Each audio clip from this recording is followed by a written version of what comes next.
Okay, students, are you able to see the screen? Yes, ma'am. Okay, if you have any problem regarding our previous topics, you can ask me.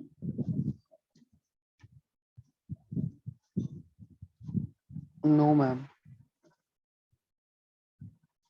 Okay, so we started about the canals and the railway, and we completed few paragraphs of it. So let's continue with this one. The invention of the railways took the entire process of industrialization to a second stage. अब जैसे जैसे यहाँ पर railways जो है उनका invention हुआ, तो ये इनका जो लेवल था इंडस्ट्रियलाइजेशन का वो दूसरे स्टेज तक पहुंचा, यानी कि एक अपर लेवल तक पहुंचा, उसमें और ज्यादा एडवांसमेंट होने लगे।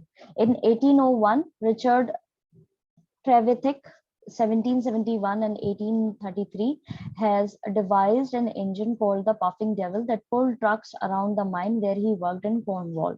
अब यहाँ पर इन्होंने रिचर्ड ने एक और इन्वेंशन किया है, एक ऐसा इंजन बनाया जिसका नाम दिया जाता था जिसको पफिंग डेविल। वो बेसिकली काम ये करता था कि जितने भी इधर उधर ट्रक्स होते थे उनको खींच करके लेकर के आता था जहाँ पे काम कर रहे थे कॉर्नवॉल, उस जगह पर। इनका टाइम पीरियड दे रखा है, he was born in 1771 and died in 1833. In 1814, the railway engines George Stephenson, born in 1781, died in 1848, constructed a locomotive called the Blucher that could pull a weight of 30 tons up to a hill at 4 mph. अब okay, यहाँ पे 1814 के अंदर एक और invention किया है, एक रेलवे इंजीनियर थे जॉर्ज स्टेफनसन, उन्होंने एक नया ऐसा लोकोमोटिव बनाया था जिसका नाम था द ब्लचर। ये 30 टन का भार जो है और वो भी एक हिल के ऊपर खींच पाता था।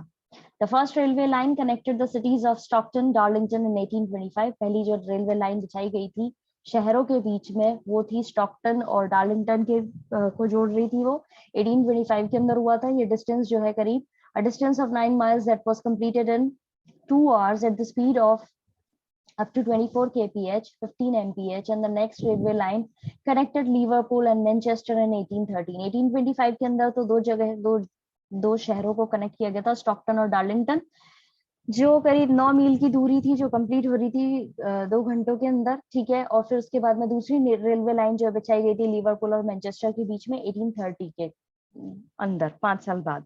Within 20 years, speed of 30 to 50 miles an hour were usual. 20 साल के अंदर इनकी स्पीड जो है वो बढ़ गई थी, 30 से 50 मील की दूरी जो है 1 घंटे के अंदर ये कंप्लीट कर लेते थे। In 1830s, the use of canals revealed several problems. अब 1830 के दौरान इनके सामने कई सारी दिक्कतें आने लगी, जो ये कैनल्स का इस्तेमाल कर रहे थे उसकी वजह से काफी दिक्कतें सामने आई। The congestion of vessels made movement slow on certain stretches of canals, and frost and flood or drought limited the time of their use. अब congestion of vessels यानी कि बहुत ज्यादा vessels का इस्तेमाल होने की वजह से जो मूवमेंट था वो बहुत धीमा हो गया था, कैनल्स के बीच में जो आवाजाही थी वो बहुत धीमी हो गई थी। फिर कई बार बर्फ जम जाती थी, उसकी वजह से नहीं, कई बार बाढ़ आती थी तो ये मूव नहीं कर पाते थे, कभी सूखा पड़ जाता था तो कैनल्स का इस्तेमाल नहीं कर पाते थे। इससे इनका समय जो है वो बहुत ही लिमिटेड रह गया था कैनल्स का। The railways now appeared as a convenient alternative. अब रेलवेज जो है वो एक अच्छा ऑल्टरनेटिव की तरह इनके सामने बन के आई, निकल के आई, उसका इन्वेंशन जो है वो अच्छे से निकल के आया।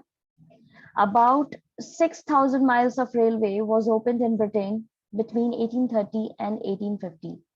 Most of it in 2 short bursts. अब करीब 6,000 मील की दूरी जो है वो ब्रिटेन के अंदर इस चीज के अंदर, मतलब उन्होंने रेलवे लाइन बिछा ली थी, 6,000 मील की दूरी जो है वो कवर कर ली थी, रेलवे ट्रैक्स बिछा लिए थे करीब 20 साल के अंदर, 1830 से 1850 के बीच में।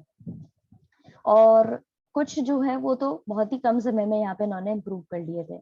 During the Little Railway Mania of 1833 to 37, 1400 miles of line was built. अब यहाँ पे इस चीज को जिस समय में इन्होंने ये बसाया है, ये रेलवे लाइन बिछाई है, उसको 2 कैटेगरीज में बांटा गया है, लिटिल रेलवे मेनिया और बिगर मेनिया। तो जो लिटिल रेलवे मेनिया था वो बेसिकली 1833 से 37 यानी कि 4 साल की अवधि जो है उसमें था, और यहाँ पे इन्होंने 1400 माइल्स जो है वो कवर कर लिए थे। और बिगर मेनिया जो था वो 1844 से 47 का था, ये 3 साल का था, और इसके अंदर इन्होंने 9500 माइल्स जो है वो कवर कर लिए थे, लाइंस जो है वो सेंशन कर दी गई थी। They used vast amounts of coal and iron, employed large number of workers and boosted activity in the construction and public works industry. अब इसमें अब मेनिया एक तरीके से एक इनसेन चीज हो जाती है, उसमें ये इतना ज्यादा डेवलपमेंट कर रहे हैं, सेंशन कर रहे हैं कि भाई इतने से इतनी जगह को हमने कवर करना है, रेलवे ट्रैक्स बिछाने हैं, तो उसमें बहुत ज्यादा अमाउंट में कोल का इस्तेमाल हुआ, आयरन का इस्तेमाल हुआ, बहुत ज्यादा वर्कर्स को अपॉइंट किया गया, कंस्ट्रक्शन वर्किंग साइट हुई, पब्लिक वर्क इंडस्ट्रीज हुई, इन पे बहुत ज्यादा काम लिया गया। Most of England had been connected by railway by 1850, और 1850 तक आते आते अधिकतर इंग्लैंड का हिस्सा जो है वो कवर अप हो चुका था, रेलवे से कनेक्ट हो चुका था। इन 2-3 पैराग्राफ्स में अगर आपको दिक्कत आई है तो आप लोग पूछ सकते हैं अभी। No, ma'am. No, ma'am. Okay,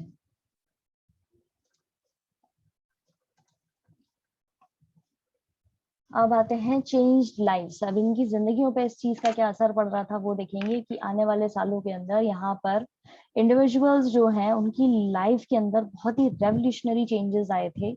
जो रिच इंडिविजुअल्स थे, जो रिस्क ले रहे थे, जो इन्वेस्ट कर रहे थे, उनकी जिंदगियों में भी काफी चेंजेस आए थे। या तो वो प्रॉफिट कमाते थे, या उनका प्रॉफिट कुछ हिस्सा उनका प्रॉफिट में जाता था, या फिर वो उनका जो पैसा था वो मल्टीप्लाई हो रहा था, एज एन की वो बहुत इंक्रीज हो रहा था। और कई सारे केसेस में ये चीज मल्टीप्लाई हुई भी, और कई सारे केसेस में नहीं भी हुई। अब वेल्थ जो थी वो किसकी फॉर्म में आ रही थी? Goods, income, services, knowledge, product, productive efficiency, इन सब चीजों की उसमें आ रही थी रूप में, और ड्रामेटिकली बहुत ही ड्रास्टिक चेंजेस इसके अंदर आ रहे थे। उसी तरीके से इसका नेगेटिव इम्पैक्ट जो था वो भी देखने को मिला था, और उसकी कीमत चुका रहे थे ह्यूमंस। कई सारी फैमिलीज जो है वो टूट गई थी, ठीक है, उनके नए एड्रेसेस थे, यानी उनको रिलोकेट होना पड़ रहा था। सिटीज की कंडीशन बहुत ज्यादा खराब हो रही थी, वर्किंग कंडीशंस फैक्ट्रीज में बहुत खराब थी, और कई सारी सिटीज जो थी इंग्लैंड के अंदर उनकी पॉपुलेशन बहुत ज्यादा इंक्रीज हो गई थी, और इतनी ज्यादा इंक्रीज हो गई थी कि वो कोप अप नहीं कर पा रहे थे। कि हाँ, ना तो वहाँ तो प्रॉपर एडिकेट हाउसिंग थी, यानी कि उनकी हाउसिंग फैसिलिटीज इतनी अच्छी नहीं थी, सैनिटेशन नहीं था, क्लीन वाटर नहीं था, एकदम से अर्बन पॉपुलेशन बहुत ज्यादा इंक्रीज हो गई थी, तो चीजों की कमी हो रही थी। तो इस तरह की चेंजेस जो है आपको इसके अंदर देखने को मिलेंगे। और इवन आपको ये भी जानने को मिलेगा किस तरह के घर हुआ करते थे गरीब लोगों के, और किस तरह के घर हुआ करते थे अमीर लोगों के, और उनकी क्या लिविंग कंडीशंस थी। ठीक है, in these years therefore it was possible for individuals with talent to bring out revolutionary changes। इन सालों में काफी ज्यादा पॉसिबल हो पाया था जिन लोगों के पास टैलेंट था कि वो बहुत ही क्रांतिकारी बदलाव लेके आए। Similarly, there were rich individuals who took risks and invested money in industries in the hope that profits could be made and that their money would multiply। अब कुछ ऐसे इंडिविजुअल भी थे जो बहुत ही अमीर थे, और वो रिस्क लेने के लिए रेडी थे, और वो इन्वेस्ट करना चाहते थे अपना पैसा इस तरह की इंडस्ट्रीज में, और इस उम्मीद में वो इन्वेस्ट कर रहे थे कि उनका पैसा जो है या तो वो प्रॉफिट कमाएंगे, और उनका पैसा जो है वो और मल्टीप्लाई होगा। In most cases this money capital did multiply। कई सारे केसेस में जो कैपिटल इन्वेस्टमेंट होता है, कैपिटल मनी जो होता है वो मल्टीप्लाई हुआ भी। कैन एनीवन टेल मी कि प्रॉपर कैपिटल मनी जो है, कैपिटल जो टर्म है वो क्यों यूज की गई है, उसका असल मतलब क्या होता है?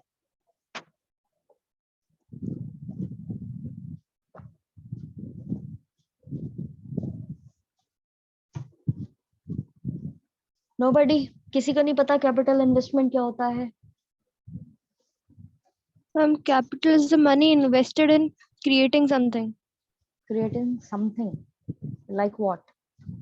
Is the huge amount or the less amount?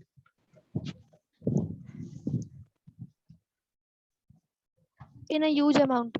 Yeah, good। समीक्षा और खुशी दोनों ने ही जवाब जो है वो काफी हद तक सही दिया है। ह्यूज अमाउंट में जब इन्वेस्टमेंट होता है, जब किसी भी इंडस्ट्री को हम सेटअप करते हैं, तो उसके लिए जो हमारा कोर अमाउंट होता है उसको बोलते हैं हम कैपिटल। तो यहाँ पे भी लोग जो थे, जो रिच थे, उनका मानना ये था कि कैपिटल मनी जो है वो मल्टीप्लाई होगा। Wealth in the form of goods, income, services, knowledge and productive efficiency did increase dramatically। अब पैसा जो है वो किसकी फॉर्म में इंक्रीज हो रहा था? या गुड्स उनके मतलब सामान वो जो खरीद रहे थे, मटीरियलिस्टिक उसमें देखा जाए तो गुड्स मिल रहे थे उनको अच्छे, वो ज्यादा से ज्यादा खरीद रहे थे, इनकम बढ़ रही थी, सर्विसेज भी वो ज्यादा ले रहे थे, यानी ज्यादा लोगों को वो अपॉइंट कर रहे थे as in to serve them, knowledge उनकी बढ़ रही थी, प्रोडक्टिव एफिशिएंसी बढ़ रही थी। इस सारी ही चीजों के अंदर ड्रामेटिक चेंजेस आए थे, ड्रास्टिक चेंजेस आए थे। There was at the same time a massive negative human cost. उसी समय में एक massive human cost जो है वो चुकानी पड़ रही थी. This was evident in broken families, new addresses, degraded cities, appalling working conditions and factories. और ये कैसे बोला गया है? ये इस कॉन्टेक्स्ट में बोला गया है कि कई सारे परिवार टूट गए, कई सारे लोगों को अपने एड्रेस चेंज करने पड़े, और सिटीज की कंडीशन बहुत खराब हो गई थी, वर्किंग कंडीशंस जो है फैक्ट्रीज के अंदर वो भी बहुत खराब हो गई थी. The number of cities in England with the population of over 50,000 grew from 2 in 1750 to 29 in 1850. अब ये जो चीज है, इंग्लैंड के जो शहर थे उनकी अधिकतर जनसंख्या जो थी वो 50,000 हुआ करती थी, वो डबल हो गई 1750 में, और फिर उसके बाद में वो और 1750 to 29 के अंदर वो और ज्यादा बढ़ गई, और 1850 में वो और भी ज्यादा बढ़ गई, ऐसे कि 1750 में तो वो दुगनी हुई, और 1850 के अंदर वो 29 टाइम्स ज्यादा हो गई. This pace of growth was not matched with the provision of adequate housing, sanitation or clean water for the rapidly growing urban population. ये जो ग्रोथ थी, ये जो स्पीड थी ग्रोथ की, ठीक है, पेस जो था वो प्रॉपर मैनेज नहीं हो पा रहा था, मैच नहीं कर पा रहा था, जो वहां पे हाउसेस अवेलेबल थे उनसे, सैनिटेशन की जो फैसिलिटी थी उससे, पीने का जो साफ पानी था उससे, क्योंकि अर्बन पॉपुलेशन बहुत ज्यादा बढ़ रही थी लेकिन रिसोर्सेज जो थे वो लिमिटेड ही थे, इसलिए वो मैच नहीं हो पा रहा था. तो इस पैराग्राफ में अगर आपको कोई दिक्कत आई है तो आप लोग पूछ सकते हैं. No, ma'am. No, ma'am. Newcomers were forced to live in overcrowded slums in the congested central areas of towns near factories, while the rich inhabitants escaped by shifting to homes in the suburbs where the air was cleaner and the water safe to drink. अब जो नए newcomers, जो गरीब लोग एक जगह से दूसरी जगह माइग्रेट करके आ रहे थे इन सर्च ऑफ जॉब्स, वो उनके पास में और कोई ऑप्शन नहीं था, उनको ओवर क्राउडेड स्लम एरियाज जो थे वहीं पर रहना पड़ रहा था, उनके पास नहीं होती थी, दे वर नॉट रिच, तो वो ज्यादा अफोर्ड नहीं कर सकते थे. तो जो सेंट्रल एरियाज हुआ करते थे, फैक्ट्रीज के आसपास के जो जगह हुआ करती थी, वो लोग वहीं पे कंजेस्टेड जगह पर रहते थे. और जो रिच इनहैबिटेंट्स थे, जो रिच लोग थे, जो इन्वेस्ट कर रहे थे या पैसे वाले थे, वो ऐसी जगहों से शिफ्ट हो गए थे दूसरे एरियाज में, उन्होंने अपनी अलग जगह पे घर बना रखे थे, सबअर्ब्स जिसको बोला जा रहा है. वहां पे हवा भी साफ थी, पीने का पानी जो था वो बिल्कुल साफ था, तो वो इस तरह की जगह पे रह रहे थे.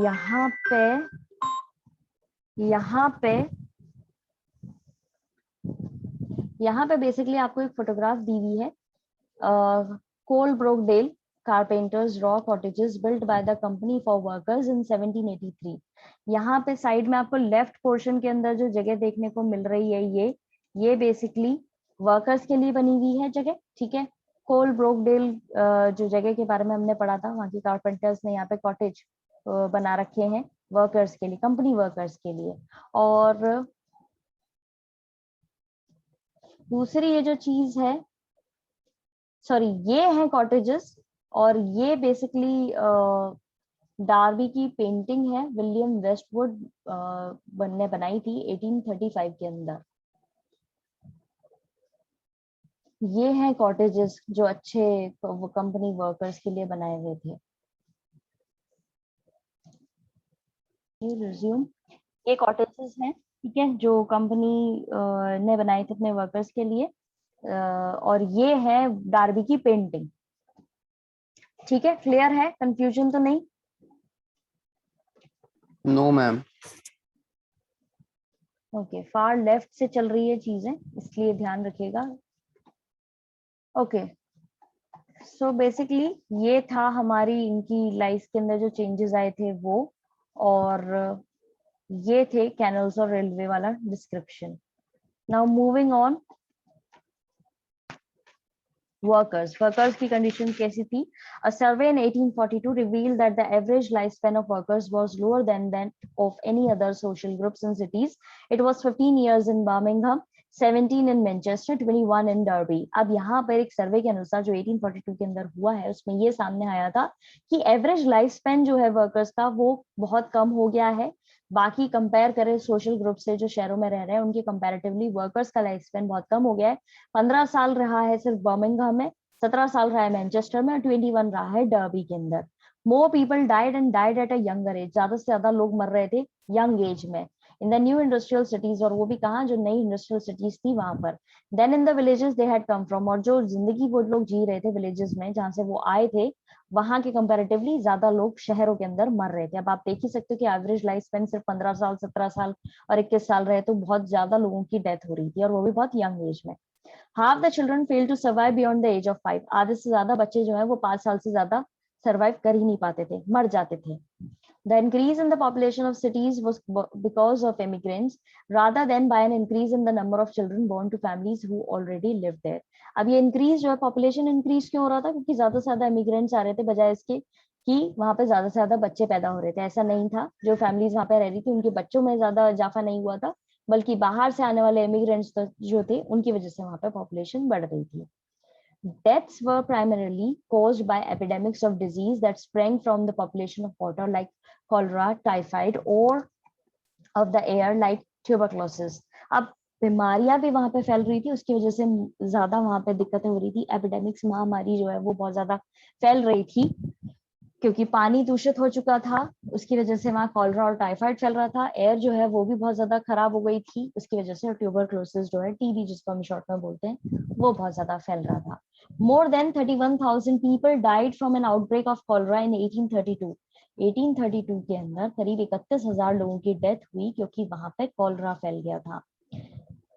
ठीक है. Until late in the 19th century, municipal authorities were negligent in attending to these dangerous conditions of life, and the medical knowledge to understand and cure these diseases was unknown. अब क्योंकि उस समय में इतना एडवांसमेंट नहीं आया था, बीमारियां छोटी मोटी बीमारियों की वजह से लोगों की बहुत ज्यादा डेथ हो जाती थी क्योंकि वहां पर प्रॉपर मेडिकेशन नहीं था, मेडिकल नॉलेज नहीं थी, दवाइयां उन्होंने इतनी डेवलप नहीं करी थी. तो 19th सेंचुरी तक ये चीज चलती रही और म्यूनिसिपल अथॉरिटीज जो थी वो पूरी तरह से नेग्लिजेंट थी, इग्नोर कर रही थी. वो इस डेंजरस कंडीशन को समझ नहीं रही थी, ना ही मेडिकल नॉलेज थी उनके पास में इन चीजों को समझने की, ना ही इन बीमारियों को क्योर करने की उनके पास में नॉलेज थी. इन दोनों ही पैराग्राफ्स में अगर आपको कोई दिक्कत आई है तो आप लोग पूछ सकते हैं. No, ma'am.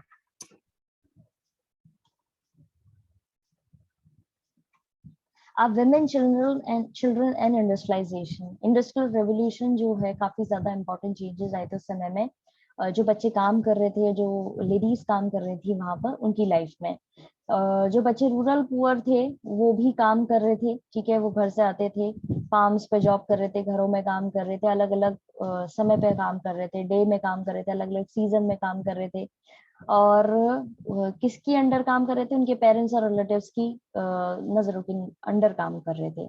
उसी तरीके से विलेजेस के अंदर वेमेन जो थी वो भी एक्टिवली काम कर रही थी, फार्म वर्क यानी कि खेतों पे काम कर रही थी, लाइव स्टॉक जैसे कि जानवर जो होते हैं उनको पालना होता है उसमें काम कर रही थी, फायरवुड यानी लकड़ी जो इकट्ठी होती है खाने के लिए वो इकट्ठी करना, यान बनाना, स्पिनिंग व्हील्स जो है वो घर में वो लोग इस्तेमाल कर रहे थे ये सब करने के लिए.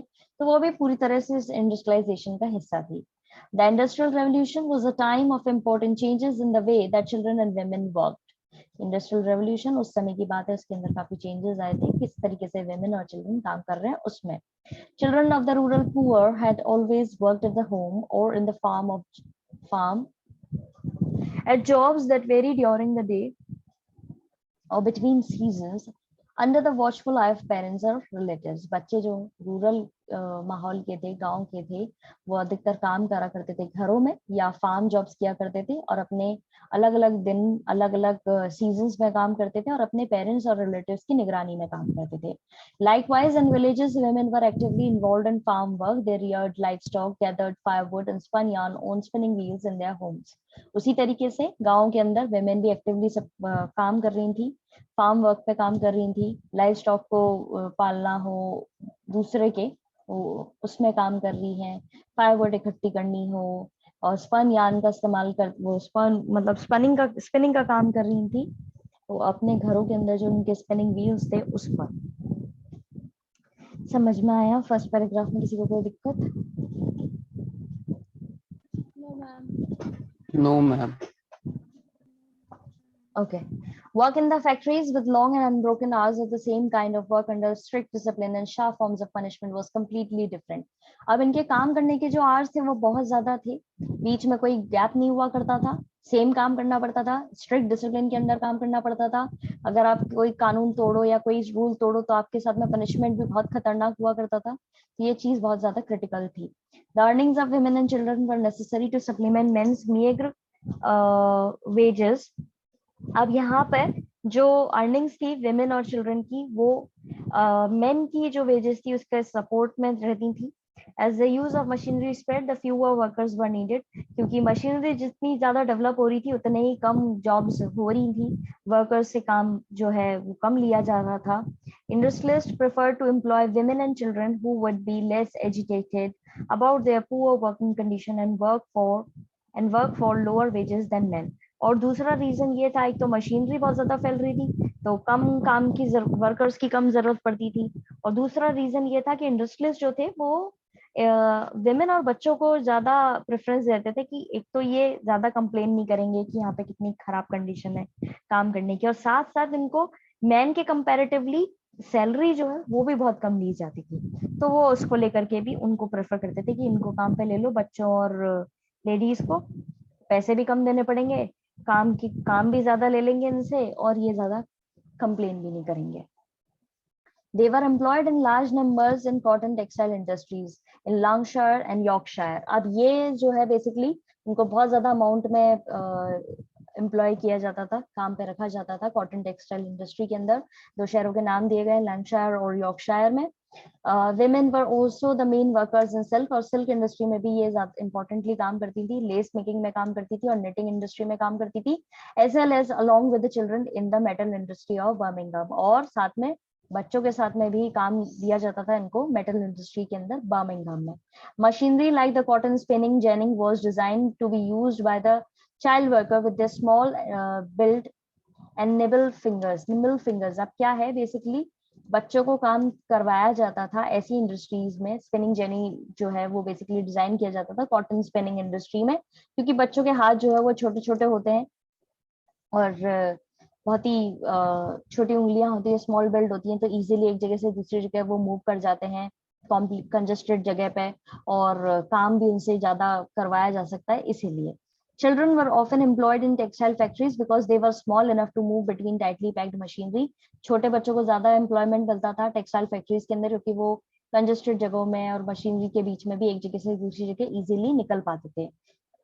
The long hours of work, including cleaning the machines on Sundays, allowed them little fresh air or exercise. और बहुत ज्यादा घंटे काम करने के बावजूद जैसे संडेज को भी उनको बुला लिया जाता था काम के लिए कि मशीन्स को साफ करो, तो वो एक फ्रेश एयर भी उनको मिल जाती थी और एक्सरसाइज भी वो थोड़ी बहुत कर पाते थे।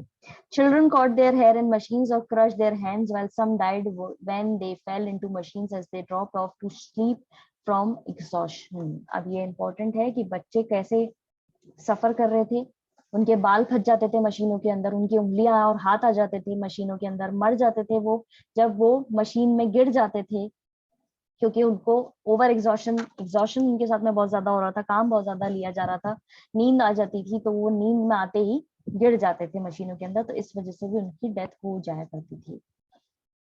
समझ में आया? अभी तक किसी को कोई दिक्कत आई है तो पूछ सकते हैं आप लोग। No, ma'am. No, ma'am. Okay, so we are running out of time. We have completed some paragraphs of it. We'll continue this chapter in tomorrow's class. Till then, please conjure up your problems related to this chapter. We will discuss all of your problems in tomorrow's session. Have a nice day ahead. God bless you all.